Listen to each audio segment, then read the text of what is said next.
এলাম, খাবারটা খেলাম। আমি জানি আমার সাথে বিয়ে হয়েছে বলে তুমি মন খারাপ করে কিচ্ছু খাওনি, তোমার আমাকে একটু পছন্দ না, কিন্তু আমি যদি বিয়েটা না করতাম তাহলে তো আমার ঠিক কোন খারাপ ছেলের সঙ্গে তোমার বিয়ে দিয়ে দিত। আমি শুধু তোমার কথা ভেবে এই বিয়েটা করেছি। খেয়ে শুরু করো, ভয় পেও না, আমি কোনো ধরনের স্বামীর অধিকার নিয়ে তোমার সামনে এসে দাঁড়াবো, এইটুকু বিশ্বাস করতে পারো। হ্যাঁ, তোমাদের আসতে কোনো অসুবিধা হয়নি তো বাপ? না না মা, কোনো অসুবিধা হয়নি। আর আস্তে আস্তে এই ভাই নাকি? ঠিক আছে ভাই, আগে তো বলছি সাহেব বলবি। ঠিক আছে সাহেব। হ্যাঁ, বিয়ের পরে প্রথম শ্বশুর বাড়ি আসলা, হ্যাঁ যত কাজ থাক এক সপ্তাহ নিজেকে তো বাড়ি যেতে দেবো না বাপ। না না মা, কতদিন থাকতে পারবো না, সামনে মঙ্গলবারে চলে যেতে হবে। একটা নতুন আসতে টেন্ডার আছে, আমার নাকি আবার পাশ হবে না। কিন্তু তুমি জানো মা, তোমার জামাই সব থেকে বড় কন্ট্রাক্টর। তোমার জামাই লন্ডনে 200 বেশি লোক কাজ করে। তোমার জামাই আমাদের বিশাল সম্মান, কেউ স্যার ছাড়া কথাই বলে না। আর আমাদের অসুবিধাগুলো আছে, কাকে কি বলে সম্মান দেয় সেটা জানি। তুমি একটু আরাম করো, আজকের ওবারে কাজে যেতে হবে না।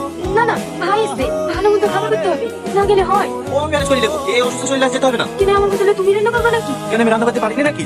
যা জায়গাটা বের করে কত অসুবিধা হবে না। ওষুধ খেয়েছি তো, একটু পরেই ঠিক হয়ে যাবে। ঠিক আছে। সালমা, এই সালমা, ইয়া বলি মা, এখন উঠে যাচ্ছে, খাবারগুলো পড়ে আছে, চাটি শুদ্ধ করিস নি, জামাকে খেতে দিতে হবে না।